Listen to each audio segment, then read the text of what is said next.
He wrote, I, Kratos, entered the Black Friday realm seeking a ninja blender. Well, those are very nice.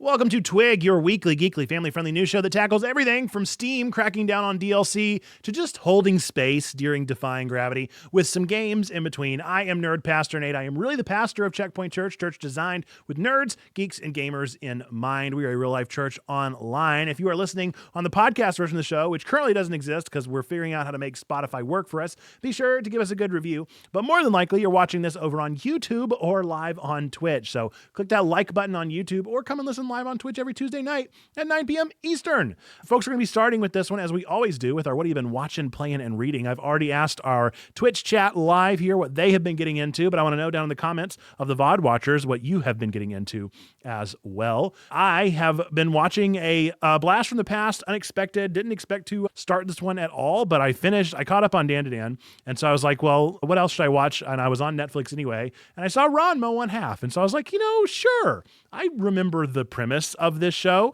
It's super cute. The voice acting is fantastic. So super enjoying catching up on that anime again. It's just a fun little quirky love story with really good character writing and, an iconic series to say the least. I am continuing.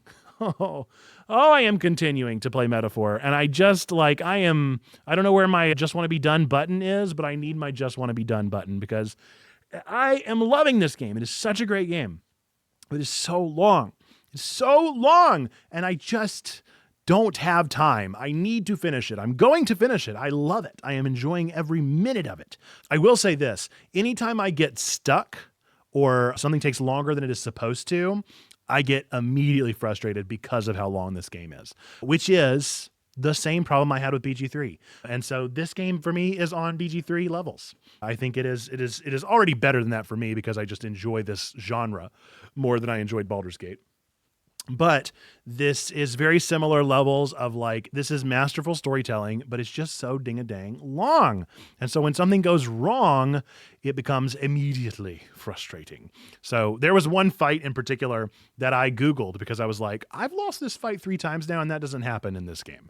So what's going on? And so I went and Googled it, and sure enough, there was person after person after person of this fight is broken. And so I was glad to at least be affirmed and to know that I was not losing my marbles. I've also been playing Vampire Survivors, Castlevania. I was trying to combine them a little bit early. I know that I said that I deleted this off my phone, and I did, but then they did the Castlevania thing, and I re-downloaded it, and it's so good. It's so good. Why is Vampire Survivors so good? I don't understand why it's such a good game, but it is. I love it so much. I've also been slowly but surely checking my Pokemon TCG packets every day, unboxing each booster as they come in, and it's been a good time. I'm also continuing to read through my digital media tome. I did start Dungeon Crawler Carl. I get it right away. Love it. And I am very much looking forward to starting Myth Makers, which I did find in a physical print, so I didn't have to get the Kindle version or the Comixology version. But that is our book for this month, and I'm super excited about it, or for December, rather. With that, let's look and see what other people are getting into. Queerly Beloved, I have been playing Planet Zoo, Rainbow Billy, and The Curse of Leviathan. Oh, you're back into it. And watching Miss Davis. Mindful Marlena has been watching Georgie and Mandy playing Pokemon Go and TCG, Animal Crossing Pocket Camp. DGC has been watching Dan to Dan Arcane, Blue Lock. I have watched the first couple episodes of Arcade finally. Blue Lock, Fullmetal Alchemist Brotherhood, YouTube streams. Also playing Ace Attorney Investigations. Nice. Reading FMA and the Bible. Potato Land has been playing some Fallout 4. Ooh, I like Fallout 4. It was one of my favorites. I really enjoyed it, and a lot of people didn't, but it was for me. I enjoyed all of it. Even the civilization settlement stuff I super enjoyed. Oh no, let me hang on. Goodbye. Nobody wants your viewers. Nobody wants your cheap viewers. So let's see. I remember you're playing Planet Zoo. Nice. I still want to check that out at some point. Are you talking about Rama 1/2? Is that what you're talking about? Or yeah. No, I did know what I was getting into. And so I know that it was going to be a long game. Metaphor is a long game. Persona is a long game. Here, like I said, I'm down for it. It's just long. It doesn't change. Being on board doesn't change how long it is. That's the reality of the situation is I'm here. I'm on board. I'm doing it. I'm playing this game through to the end. I'm loving it. But I I'm gonna name that it's real long. So I've been weaving in short games throughout. I did officially play Mouthwashing. Wow.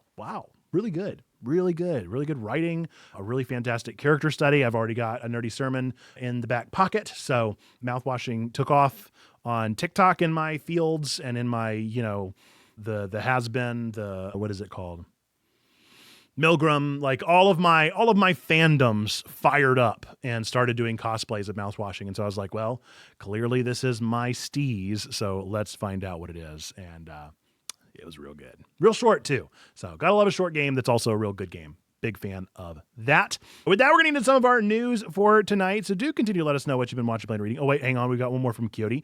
Playing Persona 4 and Pokemon Violet, watching The Witcher, that 90s show, and Overlord. Very nice. With that, we're going to get into some of the news for this one. Our first trending headline is about Pokemon Go. Niantic, the developer of Pokemon Go, is leveraging data from its players to train a groundbreaking AI system called a Large Geospatial Model, or an LGM. Normally we hear about LLMs. This is a geospatial model designed to fill in gaps about real-world locations. Similar to how a LLM, or large language model like GPT, predicts text, the LGM interprets and generates details about places it hasn't directly seen by learning from common traits of similar locations worldwide. Niantic uses player-contributed scans through an optional feature in its apps, such as Pokemon Go, to build a visual positioning system, enabling centimeter-level accuracy for positioning and overlaying AR content in the physical world. Currently, this tech allows persistent shareable AR experiences like placing Pokemon at certain spots for others to interact with. While this innovation brings exciting AR possibilities, it also highlights ongoing discussions about data collection and AI applications. I saw a lot of this kind of speculation about Pokemon Go. I haven't played Pokemon Go in years, admittedly, so maybe I'm just out of the meta of what's going on. But I mean, I feel like maybe we didn't know it was being like training AI, but I definitely remember them like offering rewards for scanning locations. I remember that. And I didn't know that was for AI, but I knew that it was for something. They were collecting my data. And so I think that when we consent to our data being collected, we consent to it. It's like you can say no to these things. Now, if it is truly like just by having your camera on, they were collecting your data, you probably did agree to it in the terms of service, but I agree that that is shady. But like, I'm thinking of the experience that I had where it was like I'm trying to remember, but it was like a thing that you would upload. You would upload a like 360 scan of an area and you would go at like a certain pace, and then they would collect that data and give you something in return. And like, I remember that, and that was very transparent. And so I don't know, it feels like maybe we just all forgot we agreed to something. I don't know. I don't know if that's the case or not, but that is how I feel about this one anyway. Raid battle passes and Pokeballs should be cheaper or free if I'm aiding the AI tech overlords. Now that's true. How are they going to pay it forward? What do we get out of this deal if they are working with? I am curious about what an LGM could possibly do. In all honesty, to my D&D folks out there, I could see it being a really cool application for world building. Maybe not, but could be an interesting overlap if they're able to generate highly realistic, explorable fictional worlds. That could be neat. But if it doesn't happen, who could say? AI is the ultimate flash in the pan that will never leave and will always surprise and perplex. It's doing what we don't think it's doing. It's not doing what we do think it's doing. Who could say what's ahead for that? But I do think that, company's going to be doing company stuff. Niantic is a organization that does not deserve your trust or your loyalty, but instead is something that you should hold to account and read through terms of service as often as you might be able to do. And beyond that, you just kind of got to be aware of what you're getting yourself into anyway. Okay, with that, let's get into our next news story. With Steam, Valve has introduced stricter guidelines for season passes on Steam, requiring developers to provide clear details about included content and specific release windows. Developers must list all DLC, giving basic descriptions, and commit to launch timings with only one self-reschedule allowed, limited to a 3-month delay. Further delays require Valve's approval, and non-compliance could lead to season pass removal or customer refunds. While delayed season passes aren't widespread, these rules aim to increase transparency and protect consumers from unfulfilled promises. That move has been largely welcomed, offering clear expectations for players while giving developers tools to manage content delivery effectively. This is a 10 out of 10, all good news. I like every little bit of this. I have been somebody that is afflicted by not knowing what in the world the DLC is. I can't stand the DLC section on Steam. I never know what I'm getting. The thing, here's the thing that I hope happens. I hope that whatever we get out of this transparency thing, that I now have a section on a Steam page that whenever it says, like, would you like to buy our rookie, our master, or our wizard level battle pass? And it's like, this one costs $30, this one costs $60, this one costs $90, and you like never can find what they are. You never know what they are. I have no idea what's included in each of them. And it's like the difference between the 30 and the 90 is like you get an OST. Like, I don't want the soundtrack. I don't care about the soundtrack. So why can't I just like click on the $90 one and it show like a drop down menu of everything that you get in the little package? That makes so much sense to me. I hope that is what this does. I will absolutely be bowing to Sensei Valve there, because I think that Steam is one of the best storefronts. I think they do a fantastic job with their storefront, but this has definitely been a growing edge that I hope will be even more clear and made even more apparent. Thankfully, I don't play a lot of games that have battle passes or season passes, but I'm just like thinking back pretty recently with Sparking Zero. I had no idea what version of Sparking Zero. I straight up went to Google and typed in, like, what are the Sparking Zero packages? And it took me to a random subreddit about Dragon Ball Z Sparking Zero. And there was one person on there that was like, I can't figure it out either. And I was like, what? This shouldn't be. This should not be. We shouldn't have a tough time figuring out what's included on battle passes from a Bandai Namco game. I think they published Sparking Zero. Anyway, we shouldn't have an issue like this with a AAA company, right? Some indie dev who is figuring out the ropes, that one I can get behind, although this is probably going to make it easier for them too. But it's like, that is beyond the pale that AAA companies can be so shady with their season passes. So hopefully this alleviates some of that stress and makes it even more of an ease of use with Steam and continues their stronghold in the market, because I do think they are just by far the best platform out there. Next up, Wicked. The release of Wicked has sparked a lively debate about theater etiquette, specifically whether audiences should be allowed to sing along during screenings of the musical film. AMC Theaters made its position clear with pre-show reminders that singing, along with talking and texting, is not permitted to preserve the cinematic experience. Social media users and critics have echoed this sentiment, arguing that viewers pay to hear stars Cynthia Erivo and Ariana Grande, not their fellow audience members. However, sing-along screenings have been planned for Christmas week to accommodate those eager to join in. The discussion remains divisive, with stars Erivo and Grande offering a balanced perspective, encouraging fans to respect both sides. As Wicked begins what is expected to be a successful theatrical run, the debate is likely far from over. Maybe it is just my bashful, introverted self. I love musicals. I absolutely adore musicals. I don't care if it's Phantom of the Opera coming to theaters again. I ain't singing out loud. I can't imagine singing out loud with the show. I'm at my home and I don't sing out loud with the show. It's not the radio. I don't know if that's something in my head that doesn't line up. I'll sing along with the radio, but like, we watch The Lion King ad nauseum in my house with a 5-year-old and a 2-year-old. And you know what I'm not doing? Singing along. I'm probably playing on my phone or doing some work or something while that is on. I don't know. I don't know why this doesn't happen for me, but I am a singer. I am a musician. I am a lover of musicals. I enjoy Wicked. I wouldn't call it my favorite, but it is very good. Popular, right? Is like a fantastic song that I would sing along to if I heard it in the car, but on a silver screen in front of me, no, I'm shoving my face with popcorn. I don't have time to be singing. So maybe this is a thing that I'm just totally blissfully unaware of. I would be baffled. I would be dumbfounded. I would get my phone out and start recording if I was in a theater and somebody started singing next to me. You know, hey, look, that's a great point, Marlena.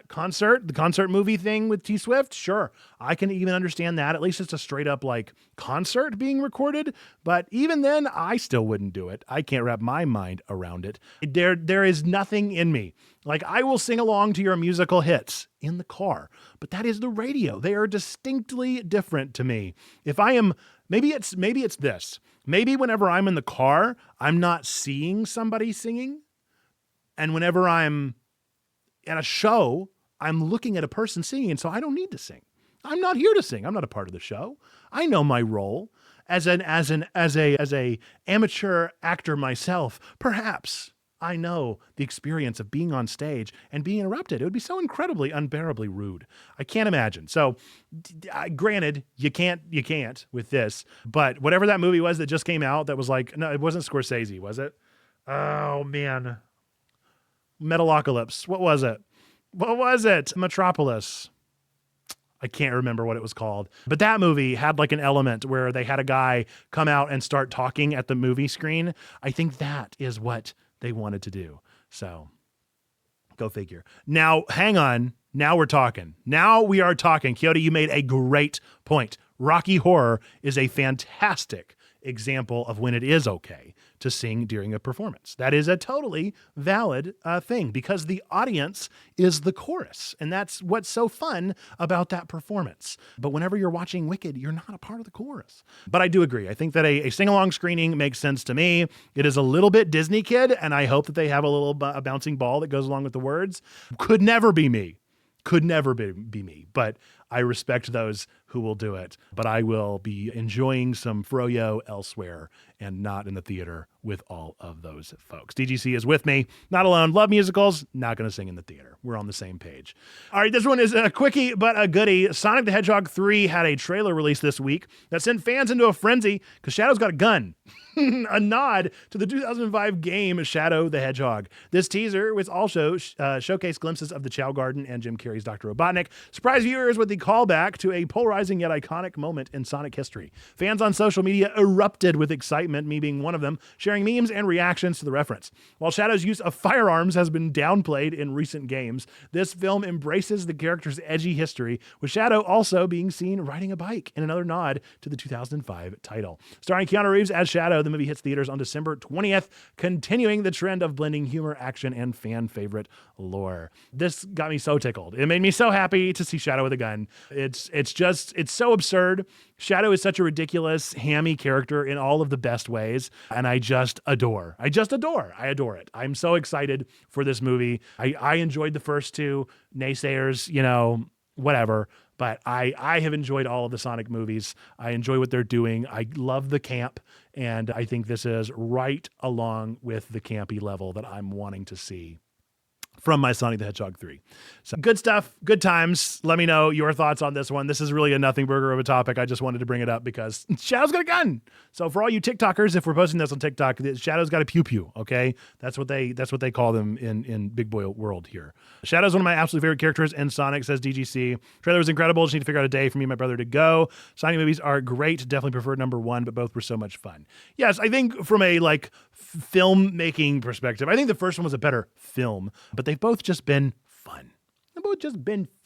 That's all I need for them. And of course, the second one had my favorite character, Tails. And so as long as I can get more Tails in my life, I am elated anytime I get to see my good buddy. All right. Well, with that, we're going to get into a weird segment. We'll see how this goes. But of course, it is not that. It is Black Friday this Friday. It is Thanksgiving week, and Thanksgiving means a couple things. It means lots of turkey and pumpkin pie. It means the Macy's Thanksgiving Day Parade, and of course, most importantly, Black Friday, which weirdly enough started last week. Did anybody know that? Black Friday has been going on for like a week now. I don't know what that's about, but it feels like they just keep extending it out further and further. We had Black Friday, we had Cyber Monday, and now all of a sudden we've got pre-Black Friday where they just keep it going. They just never stop. It's always Black Friday. It's always sales season for some reason here. So I don't know what the deal is, but I did call in some favors. And so I wanted to hear some stories. And so I reached out on Discord and I asked for folks to send me their Black Friday stories. So I feel like this is a pretty remarkable season. For those of you that might not be familiar with the holiday, this is the day after Thanksgiving, the Friday after Thanksgiving, because Thanksgiving is a Thursday. People go shopping. They go spend their money and buy Christmas presents to start preparing for the holiday season that is to come. And so it's typically a day with humongous markdowns, with just like sale after sale after sale. TVs are cut back. Typically big electronics are going to be the things that are going to see the biggest sales. And in the late the 90s, in the 90s, we saw a real Black Friday surge. And in the early 2000s, it got even more insane and there were deals all over the place. And then there was this stopping point where it stopped being cool. And I think it was digital culture that ruined it. I think the online nature of Amazon and Cyber Monday, pretty much as soon as Cyber Monday started, I think it ruined the whole fun of it. And so Black Friday hasn't really been the same since then. But for those of us who were growing up in the 90s and 2000s, and especially those who were working in the 90s and 2000s, there are typically some really interesting stories of what might have gone on. And so I reached out to our level 2 folks and I got one response. So we're going to hear one response here in a minute, but because that wasn't quite enough for this, I felt like I needed to do a little bit more. I needed to get a little more gas. And so I called in some favors and I wrote some letters to some of my favorite video game characters. And I heard back from a bunch of them. I asked if they would write in and tell us a quick story of their experience with Black Friday in not so many words. And so we've got quite a few responses here from some of your favorite characters as well. It looks like we have, let's see, 1, 2, 3, 4, 5, 6, 7. 7 video game characters did write back from their video game world and tell us some stories. So I'm going to read through these one at a time so that you guys can enjoy their Black Friday stories and the moments that they did experience. First off, we have the classic brother plumbers, Mario and Luigi. They wrote, "Mamma mia! Black Friday, eh?" as Mario does say. "Luigi and I just wanted a superstar for our next adventure, but Bowser had the nerve to grab the last one, that Bowser. So Aya hopped down on his head, stole the star, and slid down the escalator yelling, 'So long, Bowser!' Security, they didn't love that part." Okay, Mario. All right. Well, that's what Mario and Luigi get into. 1000% Perry. Very much the video game characters did write to me through GPT. Number 2, we have Kratos. Kratos actually did experience Black Friday as well. He wrote, "I, Kratos, entered the Black Friday realm seeking a ninja blender."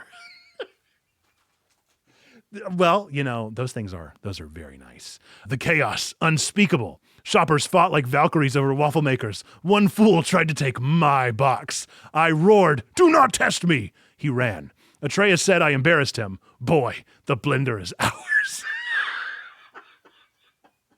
That's so good. "Be careful," or "be grateful," excuse me.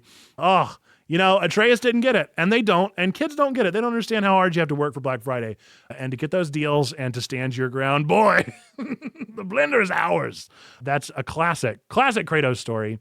Okay, we got Tom Nook. Tom Nook wrote in. Now, I imagine Tom Nook was probably on the other side of things. Let's find out. "Hello, news from Tom Nook. My store's Black Friday sale." There we go. "A massive success. Isabel handed out tea while Timmy and Tommy rang up the deals. That is, until Bob tried to buy 6 golden shovels. You can't do that. I had to call Rossetti to restore peace. Lesson learned, villagers don't share sales." Oh, big news. Big news from Tom. Somehow I'm not surprised. I feel like we don't often get a look at what happens behind those closed doors of Nook's Crossing, but I had a feeling it was going to be pretty intense stuff. Master Chief wrote in to us, trying to get an Xbox Series X. Okay, here we go. "This is Master Chief, Black Friday up. Objective, Xbox Series X. Civilians were rabid. One guy hit me with a cart. I was this close to deploying a frag grenade." Chief. Chief, my dude, you absolutely cannot. You cannot drop a frag grenade in the middle of a store, my guy, in the middle of the Target. "In the end, I secured the Xbox, but the cashier made me pay full price. No military discount." Yeah, I guess Space Marines don't get a discount. Too bad. Unbelievable, says Master Chief. Couldn't believe it. Real dumbfounded. A real harumph there from Master Chief. We got one from Link as well. Yeah, that's me yelling when I saw. That's him yelling. That's also how I speak, dude. That's how I speak. Is whenever I yell, I after I finish yelling, I say that was me yelling. That's me yelling when I saw the last Master Sword replica on sale. Some guy tried to grab it first, and so I rolled across the floor and hit him with a boomerang. Link, you 1000% assaulted a fella. Don't worry, no hearts were lost. I guess that makes it okay. Assault's fine as long as a heart isn't lost, Link. Did break 2 pots on my way out. Worth it. It's ridiculous. All right, we got a couple more. Last two here before we get to our special guest. Lonk is indeed very much a part of it. We can get a good yeah. Actually, he needs to be with the sword. Yeah. Oh no, he nearly cut his hair. Yeah. Yeah. That's me yelling. So ridiculous. This next one is Solid Snake. Solid Snake did indeed reach out to us. We love Snake. Colonel, Black Friday mission was a disaster. Securing the goggles went fine, but the cardboard box trick failed. Some kids sat on me and yelled, "Look, a fort," I gotta say, Chief, the one thing you don't want to do during Black Friday is be anywhere near the ground, okay? You need to be achieving the high ground. You do not need to be getting down on all fours underneath the box. I had to crawl to the checkout while his mom took selfies. Extraction was compromised. Need a new strategy. Yeah, Chief, you cannot be on the ground. That is a bad call. 10 out of 10 times. Black Friday, a lot of tramplings happen there, so you're going to need to be very wary, very aware of what's going on.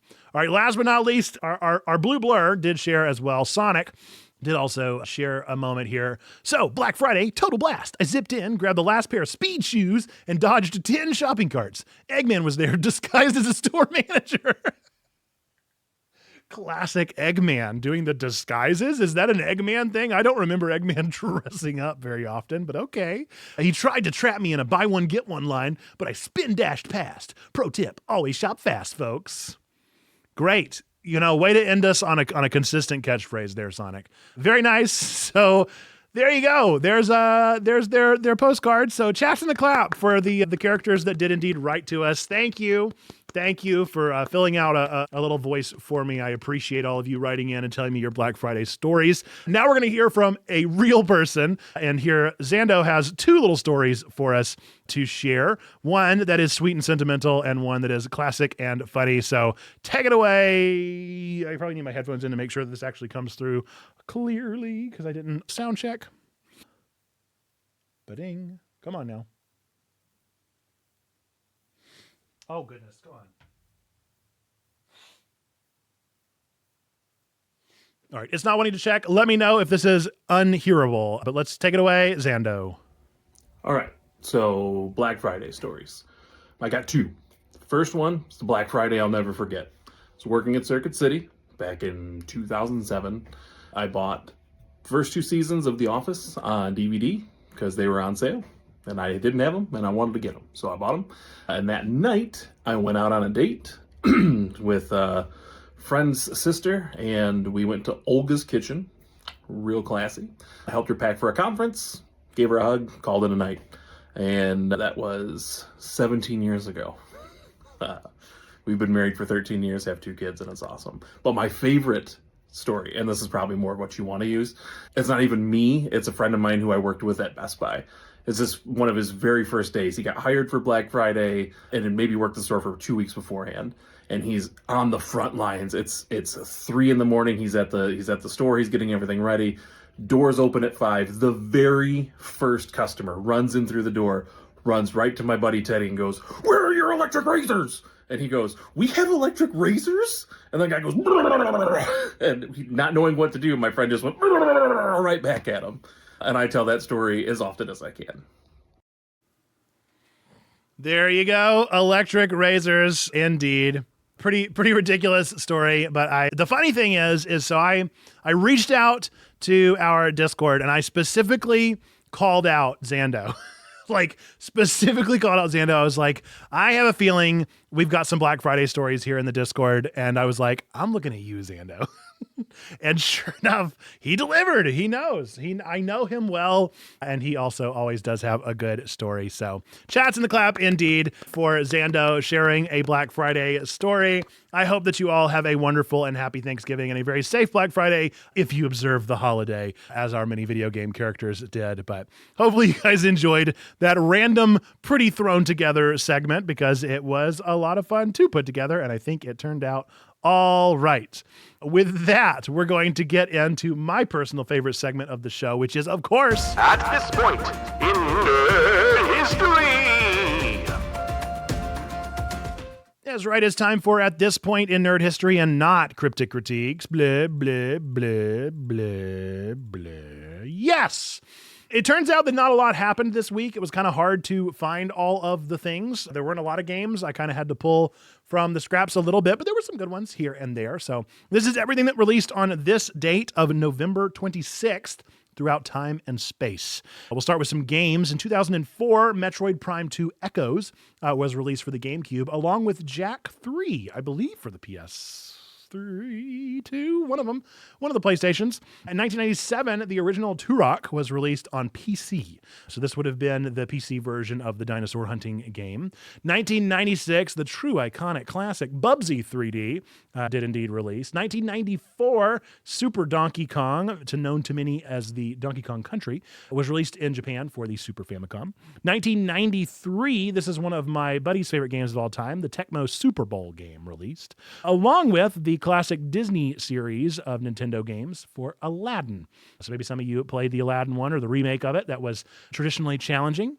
That's pretty fun. Some movies that were released throughout time and space on this date. 2003, The Haunted Mansion did indeed release on this day. What's his name? Why can't I think of his name? Eddie Murphy. The Eddie Murphy version, Haunted Mansion, did release. In 1997, we had one of the greatest actors of all time. I don't know if this is my favorite movie from him, but I do love this movie. I will say I've not gone back and watched this movie in probably 20 years, and I think that's for the best because I don't know if this movie would hold up or not, but it is 1997's Flubber. Flubber with Robin Williams. I love Robin Williams so very much. Miss him and miss his humor and his smile and his voice, but Flubber, fantastic movie, fantastic actor. Never going to watch it so that I don't know if it is not actually as fantastic as I remember in my head.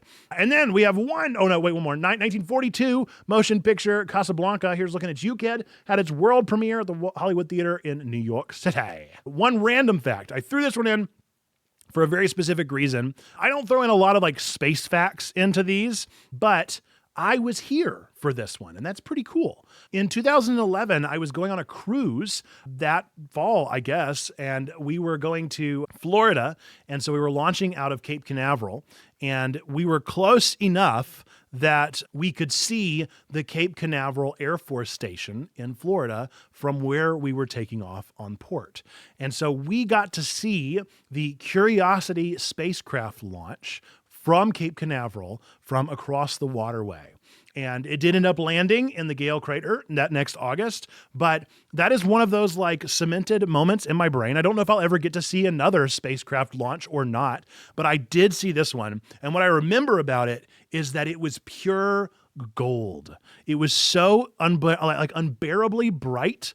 It reminded me of like whenever we have some kind of like, oh, what am I thinking of? Some kind of solar eclipse. It reminded me of like a solar eclipse, but golden. It was just pure light, like concentrated in a little circle where the launch would happen. And then you just saw a plume of smoke go up all around. Incredible, a remarkable experience. There are a lot of spacecrafts that have been launched a lot of time, but I've only seen one of them. And this happens to be the date that one of them happened. So pretty cool stuff. Do let me know if you have any things that stood out to you from this app at this point in Nerd History segment. I always enjoy this one because I just enjoy looking back throughout time and space, and that has been this one. So with that, we're going to get into our next segment of the show, which is, of course,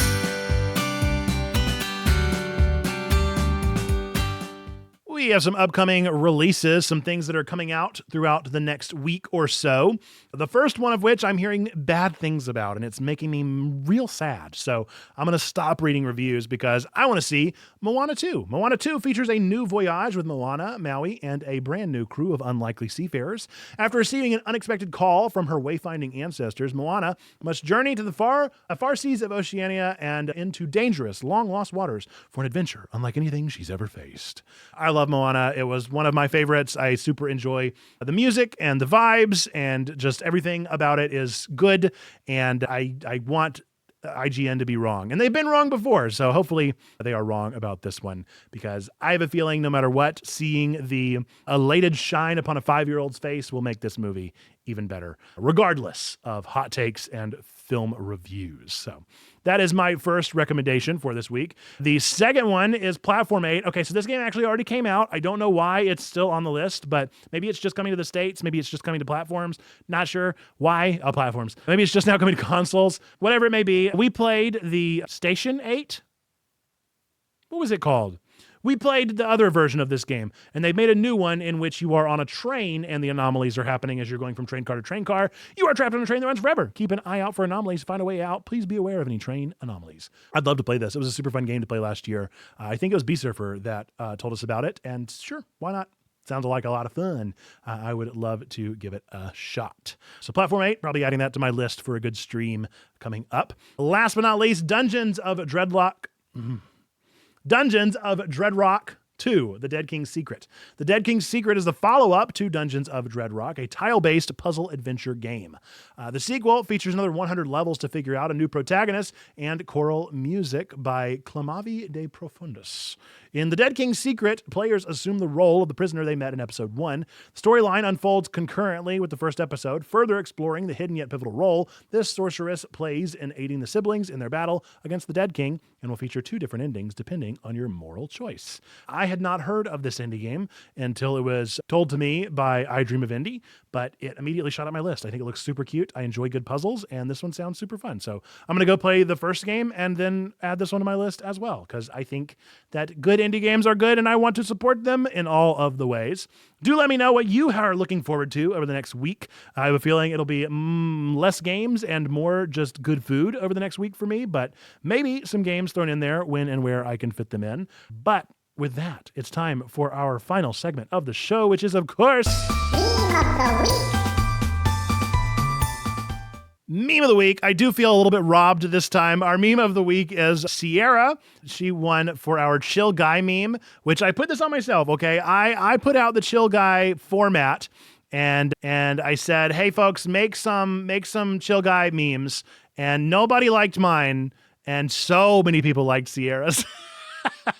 So I'm eating my humble pie here, but these were great. So we've got for those of you that aren't familiar with the Chill Guy meme, I don't know how to explain it to you, but these are 3 and they all got a lot of love. The first one, volunteered to be the voice of the people at communion because I'm just a chill guy like that. Became level 2 at Checkpoint Church to give back to the community that served me because I'm just a chill guy. And then my personal favorite, one meme of the week because I'm just a chill guy. Very appropriate for having literally just one meme of the week. So I thought about going and ripping the track because it's like typically some music goes along with this. It's like ba ba ba bum bum bum. So you should go find that music and listen to that while I was reading through those. Maybe we'll put that on the TikTok version of this because it's fun. Good stuff, though. Those are the memes of the week that won. If you would like to be considered for meme of the week next week, then you need to go to our Memes and Goofs channel over on our Discord, Discord in the chat at any time to join that. Submit your best memes. Whatever meme gets the most reactions is typically the one that I choose in the upcoming week. So be sure to do so that we might be able to let you be the meme of the week winner next week. Yeah? Cool. All right. With that, folks, we're going to get into the end of the show. We are wrapping up the week in Geek here in November. This has been Twig, your weekly, geekly, family-friendly news show delivered live on twitch.tv/checkpointchurch each and every week, keeping your family connected to the world of nerdy news. If you watched this far, hey, you probably enjoyed this one. Be sure to give us a 5-star on your podcast app. Click that like button and recommend the show to all of your favorite nerds. We want to reach more people, folks.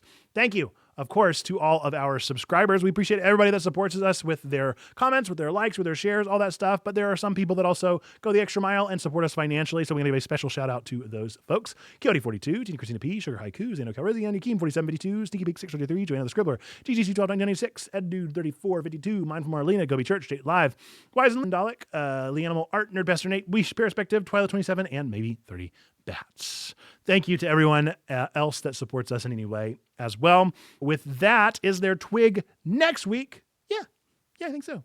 For the foreseeable future. I don't see any reason not to have it next week. I think we are good to go with our next episode, starting off December well for us. So I will look forward to seeing you then, seeing lots of those chats and the claps and spamming of You Matter, because we believe 3 things to be true about you.